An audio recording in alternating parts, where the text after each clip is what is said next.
começando mais tutorial do alimento Nous sommes en train de commencer un nouveau tutoriel de la nourriture quotidienne. Et cette fois-ci, il s'agit du livre 6 de la série Parole, vie et édification, deuxième partie du livre de Jean. Le titre du livre 6, c'est Résurrection, un nouveau jour, un nouveau commencement. Aujourd'hui, nous allons parler de la première semaine qui a comme titre « Jésus est fait prisonnier et jugé injustement ». Lecture biblique, Jean 18, de 1 à 40.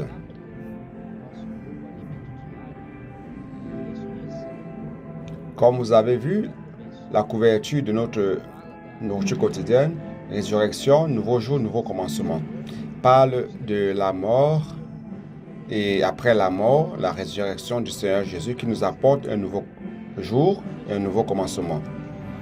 Nous allons traiter donc de la première semaine. Jésus est fait prisonnier et jugé injustement, c'est-à-dire le temps qui s'est écoulé avant la crucifixion du Seigneur. Et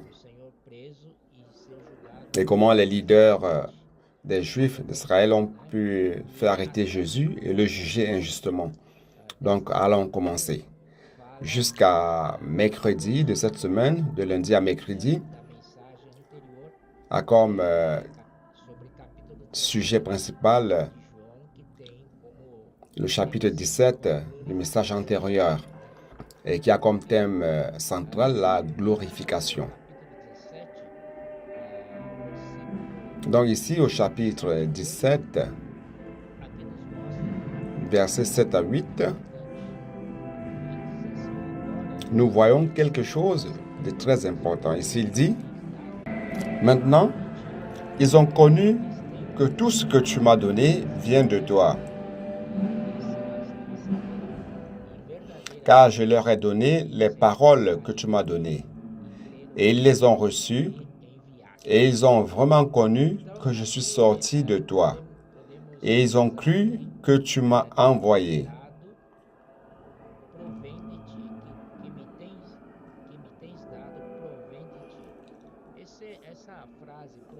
Ici, il dit, « Ils ont connu que tout ce que tu m'as donné vient de toi. » Ici, lorsqu'il dit « vient de toi », c'est un point qui est très important, car cela montre que la parole a une origine.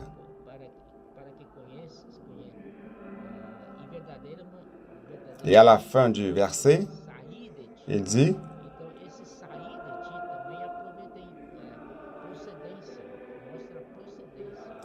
Ils ont vraiment connu que je suis sorti de toi. » Ici aussi, cela montre, ça rappelle l'origine. Donc la parole que le Seigneur annonce a son origine en Dieu lui-même. Le Seigneur Jésus, comme envoyé, a aussi une origine. Il est venu du Père. Donc cela est très fort. C'est pour cela que lorsque le Seigneur parlait, il parlait avec autorité, car la parole de Dieu est pleine d'autorité et de force. Nous pouvons voir cela dans Éphésiens 1, verset 19, qui dit ceci, « Et quelle est envers nous qui croyons l'infinie grandeur de sa puissance, se manifestant avec efficacité par la vertu de sa force. » Nous voyons que sa parole a de la puissance. La puissance, c'est une énergie potentielle. Alors, pour transformer cela en force, vous avez besoin qu'il y ait un travail, une œuvre.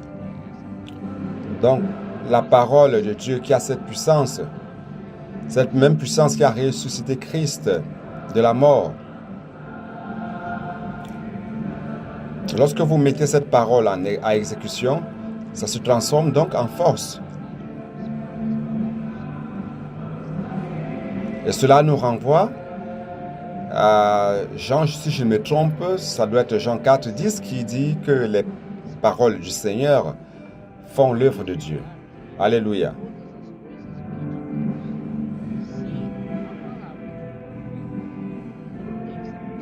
Donc, lundi de la première semaine veut nous dire que toute chose procède de Dieu.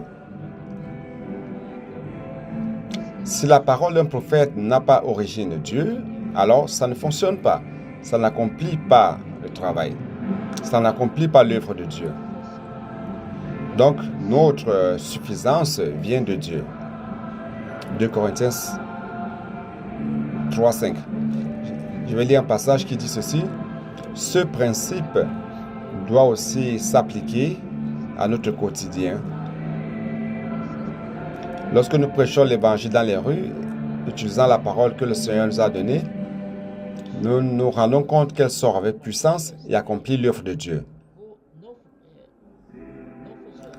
Si cette parole qui est dans le pamphlet de l'immersion fonctionne dans les rues, avec des personnes étrangères, inconnues, est-ce qu'elle ne fonctionnerait pas aussi dans notre relation familiale ou avec les frères? Certainement, ça fonctionnerait. Donc, ce que nous recevons de Dieu, c'est sa parole. Et en cela, nous recevrons son autorité pour jouir de sa puissance qui se trouve en elle. Donc, dans Matthieu 4, 4, il dit ceci, « L'homme ne vivra pas de pain seulement, mais de toute parole qui procède de la bouche de Dieu. » C'est Matthieu 4, 4. Donc, cette parole qui sort de la bouche de Dieu, en grec, c'est rhéma, qui veut dire parole instantanée, parole du moment, la parole que le Seigneur veut nous transmettre maintenant. C'est pour cela que c'est une parole vivante. La parole mentionnée dans ce verset, en grec, c'est rhéma, qui se réfère à la parole instantanée. La parole que Dieu veut nous donner à tout moment. Lorsque nous utilisons le pamphlet de l'immersion quotidienne de la parole prophétique, Dieu nous alimente et nous commençons à vivre par elle. Cette parole nous donne la puissance, la vie et l'amour de Dieu. Ainsi, notre âme, notre esprit sont alimentés. Donc cela nous conduit à la gloire. La gloire ici, ce n'est pas une splendeur, mais c'est quelque chose qui a de la force. Nous sommes prédestinés à la gloire de Dieu, loué soit le Seigneur. Comment Dieu va-t-il glorifier l'homme et l'amener à sa gloire? Pour cela, il y a un processus qui commence lorsque la parole commence à opérer en nous. Il ne s'agit pas de n'importe quelle parole, mais de celle qui sort de la bouche de Dieu, la parole prophétique. Donc, la parole prophétique, c'est une parole rhéma, une parole instantanée. Je le répète, c'est une parole que nous avons besoin à l'instant.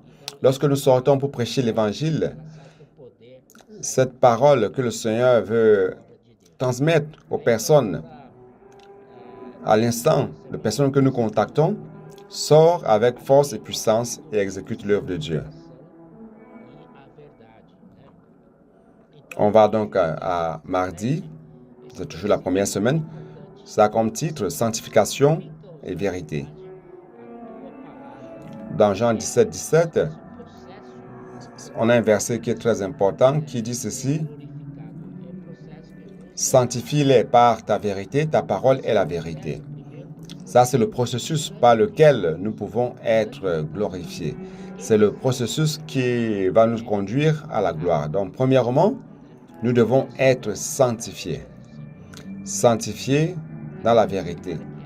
Alors, qu'est-ce qui va nous sanctifier? C'est la parole dans la vérité. C'est la même chose que nous trouvons dans Éphésiens 5, 26 qui dit « Afin de la sanctifier par la parole, après l'avoir purifiée par le baptême d'eau. » Donc, c'est la parole qui nous lave. La parole, comme eau, nous purifie. Et en même temps qu'elle nous purifie, elle nous sanctifie. Ici, il dit que cette parole ne veut pas tout simplement nous donner des connaissances théologique, mais cela a comme objectif de nous laver, de nous purifier et de nous sanctifier. Nous devons inculquer, inscrire cette parole dans le cœur, la répétant et la proclamant plusieurs fois. Cela inclut aussi l'immersion profonde, l'immersion raffinée, comme nous le faisons ces jours-ci. Et le verset 17, chapitre 17 de Jean 3, il dit qu'il est le seul et unique véritable Dieu, le seul vrai Dieu. Donc cette parole qui nous sanctifie met en nous la nature et la vie de Dieu dans notre cœur. Notre cœur est formé par la pensée, l'émotion et la volonté. Le Seigneur est en train d'enlever de notre pensée, notre vie naturelle, et de notre vie naturelle, notre vieille création, des choses qui viennent de la fausseté, de la vanité. Cette parole nettoie toute notre âme, vie d'âme et notre propre volonté. Et tout cela, c'est par le moyen de la parole. Gloire soit rendue à Dieu.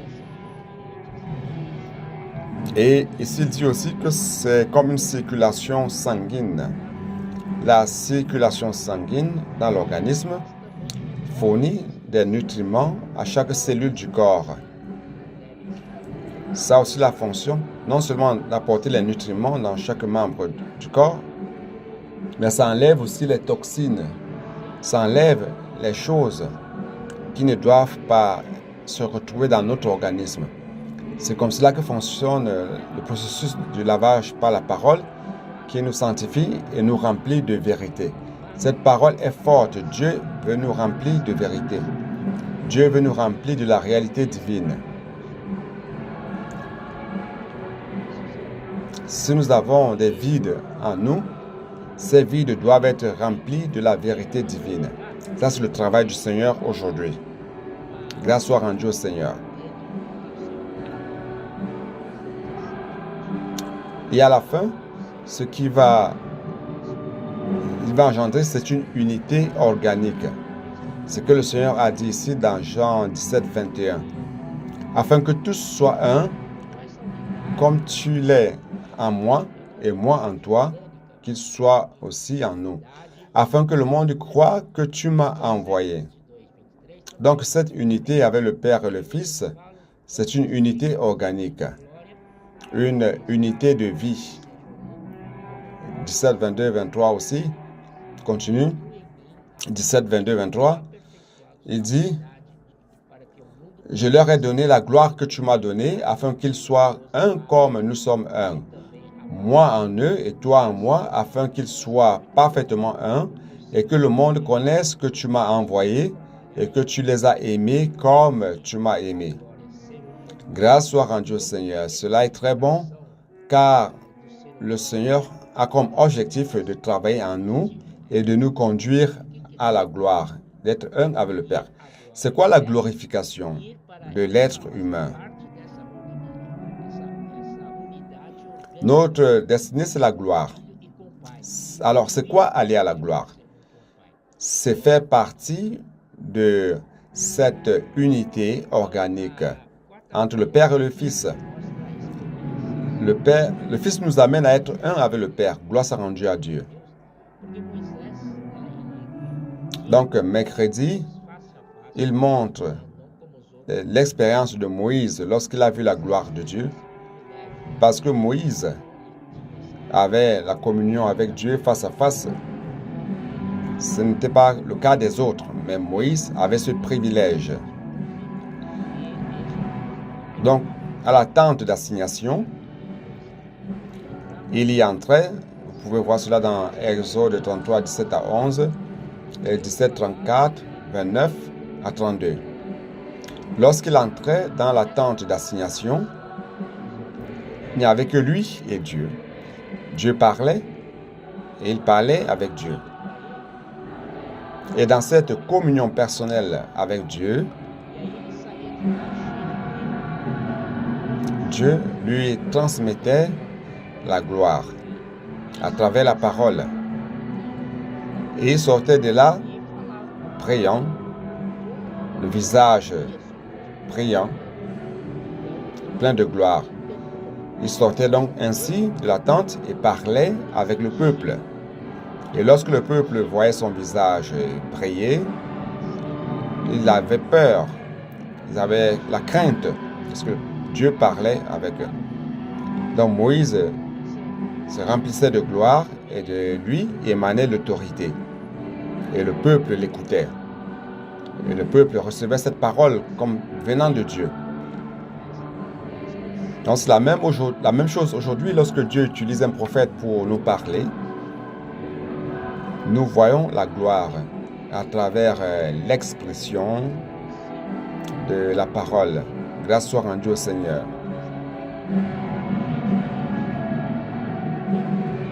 Et Paul utilise le même principe dans le Nouveau Testament. Dans le Nouveau Testament, c'est différent parce que au temps de Moïse, bien qu'il avait de la communion avec Dieu, il se remplissait de gloire, mais mais sa gloire diminuait, disparaissait, et Moïse donc devait mettre un voile sur le visage pour que le peuple d'Israël ne voit pas la fin de cette gloire. Et il courait vers la tente d'assignation, se remplissait de nouveau de gloire et revenait parler au peuple. Et lorsqu'il parlait au peuple, le peuple reconnaissait que c'était la parole de Dieu. Mais dans le Nouveau Testament, cette gloire ne disparaît pas. C'est une gloire permanente. C'est pour cela que dans 2 Corinthiens 3:13, il dit ceci. Et nous ne faisons pas comme Moïse qui mettait un voile sur son visage pour que les fils d'Israël ne fixassent pas les regards sur la fin de ce qui était passager. Mais ils sont devenus durs d'entendement car jusqu'à ce jour, le même voile demeure quand ils font la lecture de l'Ancien Testament. Et ils ne se lèvent pas parce que c'est en Christ qu'il disparaît. Nous sommes en Christ parce que c'est en Christ que ce voile est enlevé. Nous n'avons pas besoin de cela. Donc, jusqu'à ce jour, quand on lit Moïse, un voile est jeté. Un voile est jeté sur leur cœur. Voyez dans le verset 17-18. Or, le Seigneur, c'est l'Esprit. Or, le Seigneur est l'Esprit. Nous rendons grâce au Seigneur car aujourd'hui, le Seigneur, c'est l'Esprit. Le Seigneur n'est plus l'être. Il est Esprit. Et là où est l'Esprit du Seigneur, là est la liberté. Nous tous qui, le visage découvert, contemplons comme dans un miroir la gloire du Seigneur, nous sommes transformés à la même image de gloire en gloire, comme par le Seigneur l'Esprit. Donc, je répète, au temps de Moïse, la gloire qui se reflétait sur son visage était quelque chose qui disparaissait avec le temps. Mais dans le Nouveau Testament de nos jours, cette gloire que nous contemplons, en même temps nous la contemplons et en même temps nous la reflétons. Lorsque nous contactons les personnes, il y a une autorité qui sort de nous, la puissance et la force. Donc, cette gloire de nos jours, c'est une gloire permanente qui est à l'intérieur de nous. Et chaque fois que nous contemplons le Seigneur, cette gloire va de gloire en gloire, d'un stade de gloire vers un autre stade, d'un niveau de gloire vers un autre niveau de gloire. Donc, cette gloire est cumulative. Grâce soit rendue au Seigneur. Donc, cela nous amène à prêcher l'Évangile, à faire le colportage, à contacter des personnes et principalement à faire l'immersion dans la parole. Nous avons la présence et la gloire de Dieu qui nous donne l'autorité pour parler pour Dieu. Donc maintenant, bien-aimés frères, nous sommes arrivés à jeudi. C'est là où le chapitre 18 de Jean commence. Allons dans le texte biblique et on va commenter le texte, ok? Dans Jean chapitre 18, le sous-titre c'est Jésus dans le jardin de Gethsémani, verset 1. Lorsqu'il lui dit ces choses, Jésus alla avec ses disciples de l'autre côté du torrent du Cédron, où se trouvait un jardin, dans lequel il entra, lui et ses disciples. Judas, qui le livrait, connaissait ce lieu parce que Jésus et ses disciples s'y étaient souvent réunis. Donc jusque-là, c'est une description. Donc, pas besoin d'explication. Judas, donc, ayant pris la cohorte et des huissiers qu'envoyèrent les principaux sacrificateurs et les pharisiens, donc, pour le moment, il y a une cohorte. Donc, en fait, ce sont des soldats de l'armée. Et dans ce cas-là, c'était les soldats de l'Empire romain. Ici, il parle aussi des huissiers de la part des principaux sacrificateurs et les pharisiens. Donc, c'est comme la garde locale, la garde des Juifs. 20 avec des lanternes, des flambeaux et des armes. Jésus, sachant ce qui devait lui arriver, s'avança et leur dit, « Qui cherchez-vous? » Donc, le Seigneur Jésus, avec tout le monde qui était là, des soldats de l'armée, des gardes, des Juifs, beaucoup de personnes avec des torches, des armes, la lanterne, pour arrêter Jésus. Et Jésus a pris l'initiative de leur demander, « Qui cherchez-vous » Ils lui répondirent, « Jésus de Nazareth. » Jésus leur dit, « C'est moi. » Et Judas, qui le livrait, était avec eux. Lorsque Jésus leur dit, « C'est moi », ils reculèrent et tombèrent par terre. Frère, c'est moi. C'est la même chose qu'on retrouve dans Exode, quand Moïse l'a demandé à l'Éternel. « L'Éternel, tu m'envoies parler à Pharaon. S'il me demande, qui est ton Dieu? » Et Dieu a dit à Moïse, « C'est moi. » Ou je suis celui qui suis. Donc, quand il dit c'est moi, c'est la même chose que je suis dans Exode. Donc, lorsqu'ils ont écouté, c'est moi, il y a eu de la puissance qui est sortie de la parole du Seigneur, au point où ils sont tombés par terre. Verset 6, n'est-ce pas? C'est moi, ils reculèrent et tombèrent par terre. Quelle parole puissante! Quel nom, ce je suis.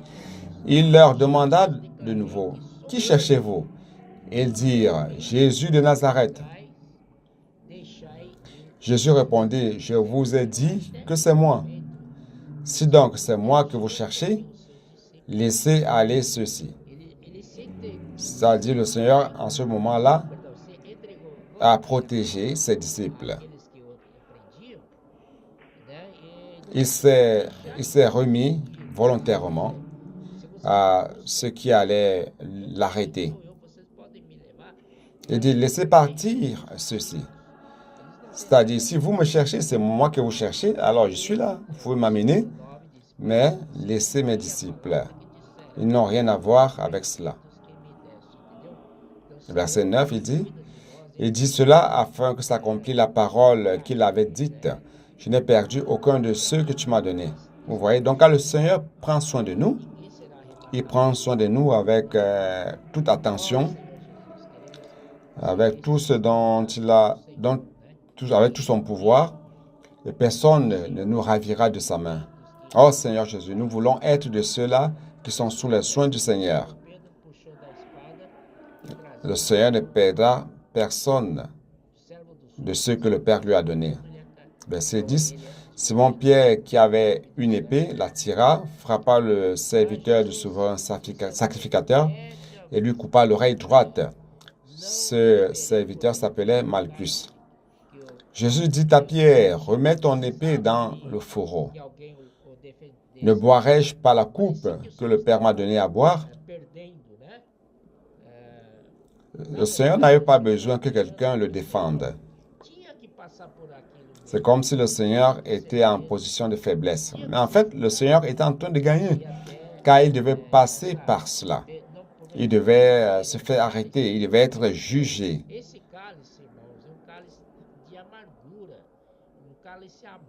Ne boirai-je pas la coupe que le Père m'a donnée à boire?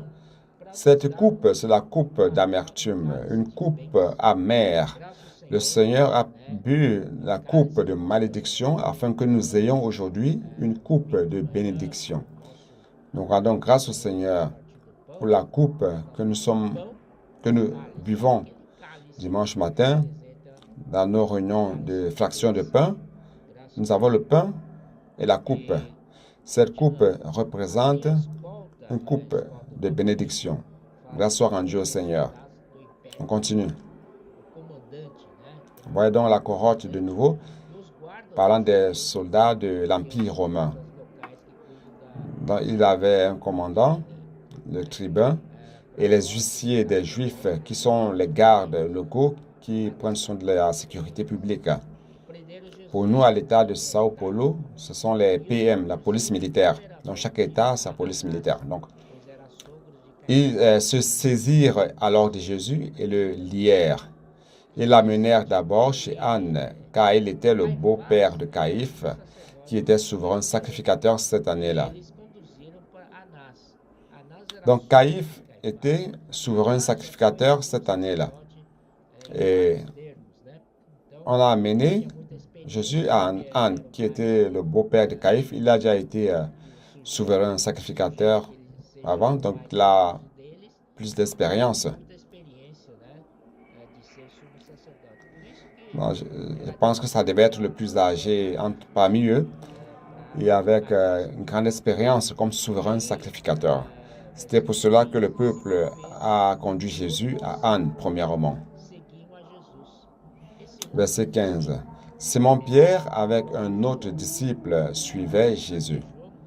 Cet autre disciple, c'est Jean lui-même.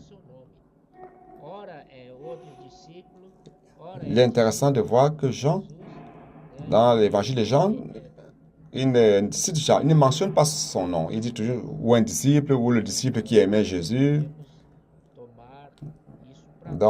Sur ce domaine, il est très discret. Et cela doit nous servir d'exemple. Ne pas trop se montrer, se faire voir. Cela est très bon.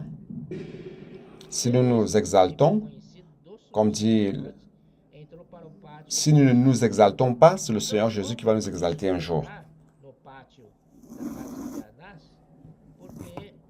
Donc, Simon-Pierre, avec un autre disciple, suivait Jésus. Ce disciple était connu du souverain sacrificateur et il entra avec Jésus dans la cour du souverain sacrificateur parce qu'il connaissait le souverain sacrificateur. On lui a permis d'entrer. Mais Pierre resta dehors, près de la porte. L'autre disciple qui était connu du souverain sacrificateur sortit, parla à la portière et fit entrer Pierre. Donc, à cause de Jean, Pierre a été conduit à l'intérieur, dans la cour principale du souverain sacrificateur. Alors la servante, la portière, dit à Pierre, « Toi aussi, n'es-tu pas des disciples de cet homme? » Et c'est là où Pierre a réuni le Seigneur pour la première fois. Il dit, « Je n'en suis point. » Les serviteurs et les huissiers qui étaient là avaient allumé un brasier, car il faisait froid et ils se chauffaient. Pierre se tenait avec eux et se chauffait.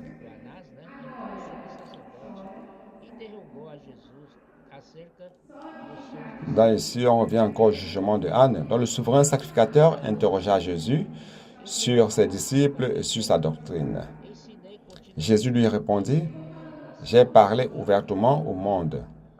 J'ai toujours enseigné dans la synagogue et dans le temple, où tous les Juifs s'assemblent.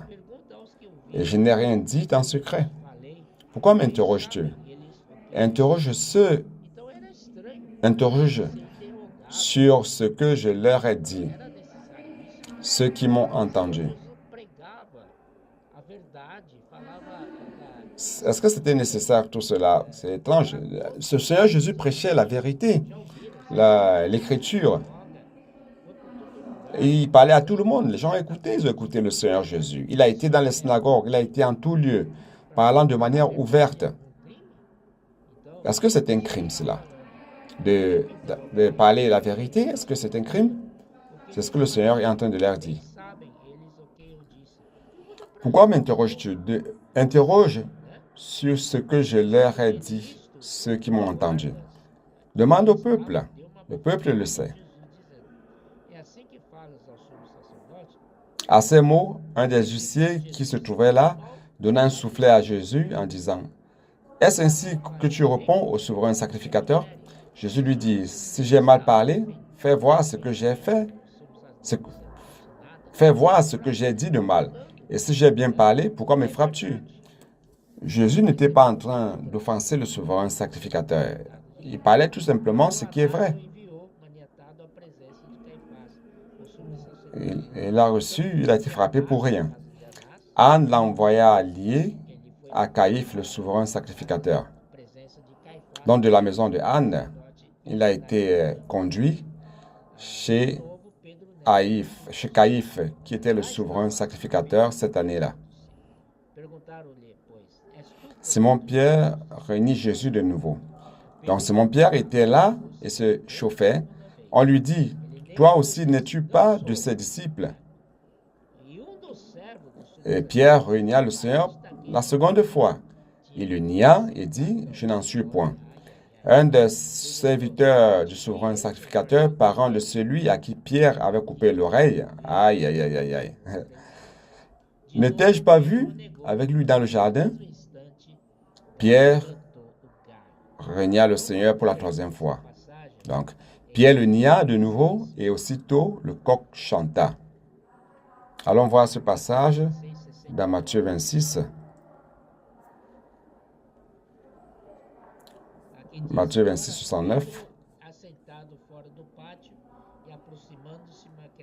Ici, il dit, « Cependant, Pierre était assis dehors dans la cour. Une servante s'approcha de lui et dit, « Toi aussi, tu étais avec Jésus, le Galiléen. » Et Pierre commença à nier. Et 75, il dit ceci, « Et Pierre se souvint de la parole que Jésus avait dite, « Avant que le coq chante, tu me régneras 3 fois. » Donc, quand le coq a chanté, il s'est rappelé de ces paroles et étant sorti, il pleura amèrement. Luc parle aussi de cela, Marc aussi. Mes frères, je voulais tout simplement vous montrer quelque chose de très important. À la résurrection du Seigneur, Marc 16, 7, le Seigneur dit, « Mais allez dire à ses disciples et à Pierre. » C'est très spécial, n'est-ce pas? Pierre, après avoir régné le Seigneur et pleuré amèrement, s'étant profondément repenti de ce qu'il a fait, il se disait que le Seigneur n'aura plus besoin de lui. Ah, j'ai régné le Seigneur, pour moi, c'en est fini, je n'ai plus de chance, je n'ai plus d'espérance avec le Seigneur. Mais à la résurrection du Seigneur, le Seigneur dit à ses disciples et à Pierre. C'est-à-dire que le Seigneur a envoyé lui parler. Dit à ses disciples et à Pierre. Le Seigneur n'a pas seulement dit à ses disciples, il a ajouté le nom de Pierre spécifiquement. Dit à Pierre que je suis ressuscité. Alléluia. Le Seigneur ne perd personne. Il prend soin de nous vraiment. Tu es peut-être découragé, vaincu. Rappelle-toi que le Seigneur se rappelle de toi. Il prend soin de toi. Amen. On va terminer. Jésus a été donc conduit chez Pilate, 18, 28. Ils conduisirent Jésus chez Caïphe au prétoire. Le prétoire, c'est où se trouvait le gouverneur romain, le représentant de César. Non, c'était les gentils, ça n'avait rien à voir avec le peuple d'Israël.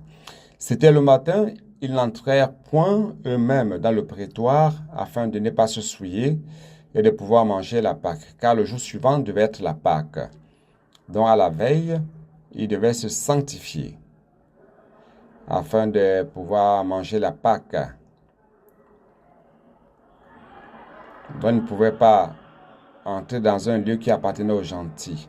Pilate sortit donc pour aller à eux et il dit, « Quelle accusation portez-vous contre cet homme? » Il lui répondit, « Si ce n'était pas un malfaiteur, nous ne te l'aurions pas livré. » Voyez donc, Jésus a été qualifié de malfaiteur. Qu'est-ce que Jésus a fait pour mériter ce titre de malfaiteur? Le malfaiteur, si vous ne le savez pas, c'est l'équivalent de bandit. Le Seigneur a été traité de bandit. Le Seigneur n'a rien fait pour être traité de bandit. Il n'a fait que du bien, annonçant la parole de Dieu, la vérité de Dieu. Et les Juifs l'ont livré avec comme accusation qu'il était un malfaiteur. Mon Dieu. Verset 31. Sur quoi Pilate leur dit, « Prenez-le vous-même et jugez-le selon votre loi. » Les Juifs lui dirent, « Il ne nous est pas permis de mettre personne à mort. » Donc, voyez, ils voulaient faire mourir Jésus. Et comme il n'y avait que les Juifs là, et le jour suivant, ça devait être la Pâque, ils voulaient se maintenir sains. Ils ne voulaient tuer personne. Ils ont conduit Jésus vers un gouvernement gentil, païen, afin que le gouvernement païen, qui est l'Empire romain, pour que l'Empire romain fasse mourir Jésus. Voyez donc. C'était afin que s'accomplisse la parole que Jésus avait dite lorsqu'il indiqua de quelle mort il devait mourir. Ô Seigneur Jésus. Et tout cela, c'est dans les Écritures. Pilate rentra dans le prétoire, appela Jésus et lui dit, « Es-tu le roi des Juifs? » Jésus répondit, « Est-ce de toi-même que tu dis cela, ou d'autres te l'ont dit de moi? » En fait, le Seigneur voulait un peu savoir ce que le peuple pensait de lui. C'est pour cela qu'il a posé cette question. Cela vient de toi ou ce sont les gens qui te l'ont dit? Car certainement, on lui a dit que Jésus se disait qu'il était roi des Juifs. Pilate répondit, « Moi suis-je juif? Ta nation et les principaux sacrificateurs t'ont livré à moi. Qu'as-tu fait? » Voyez donc, c'est très important ce que Jésus dit. « Mon royaume n'est pas de ce monde. » Répondit Jésus, « Si mon royaume était de ce monde, mes serviteurs auraient combattu pour moi, afin que je ne fusse pas livré aux Juifs. Mais maintenant, mon royaume n'est point d'ici-bas. » Lorsqu'il parle de mes serviteurs, il se réfère aux anges. Allons dans Hébreu.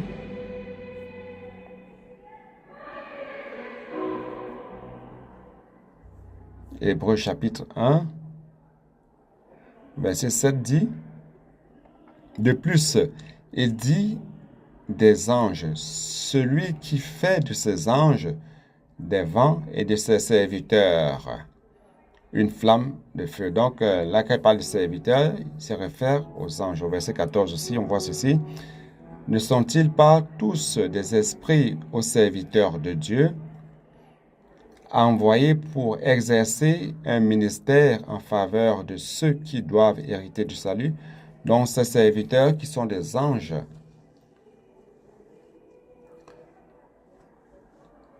ils prennent soin de ceux qui vont hériter du salut. Donc, nous savons que Dieu a beaucoup d'anges. Mais un tiers des anges a suivi Satan. Même comme cela, il y a 2 tiers d'anges qui sont restés au service de Dieu pour prendre soin de son peuple.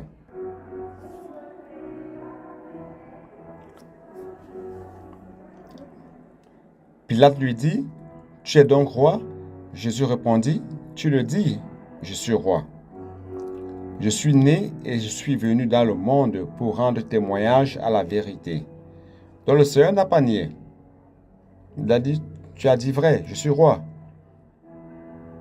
Quiconque est de la vérité, écoute ma voix. Alléluia, parce que nous sommes de la vérité. Donc nous écoutons la parole du Seigneur, car il rend témoignage à la vérité. Pilate n'a rien compris sur la vérité. Pilate lui dit, qu'est-ce que la vérité? Après avoir dit cela, il sortit de nouveau pour aller vers les Juifs et il leur dit, je ne trouve aucun crime en lui. Mais comme c'était parmi vous une coutume que je vous relâche quelqu'un à la fête de Pâques, voulez-vous que je vous relâche le roi des Juifs? Il n'a rien trouvé qui pouvait incriminer Jésus. Même le gouverneur qui avait l'autorité à l'époque, le gouverneur gentil, n'a rien trouvé qui pouvait incriminer Jésus. C'est alors que les magouilles politiques entrent en jeu. Pour plaire aux Juifs, il a dit, je vous le remets donc, vous en faites ce que vous voulez. Alors, remplacer Jésus par Barabbas, cela est terrible. Jésus n'a rien fait, il était juste. L'échanger contre le mettre à la place d'un bandit, d'un brigand, c'est totalement injuste. Ce jugement qui était porté à l'encontre du Seigneur. Mais tout cela, c'est pour que l'Écriture s'accomplisse. L'Écriture qui disait que Jésus devait mourir pour nous délivrer de cet homme mauvais, cet homme naturel.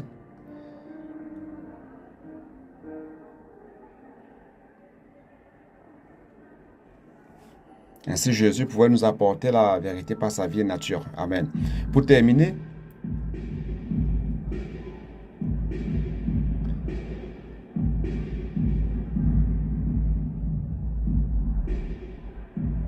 allons voir Ésaïe 9, 6, 7, qui dit ceci.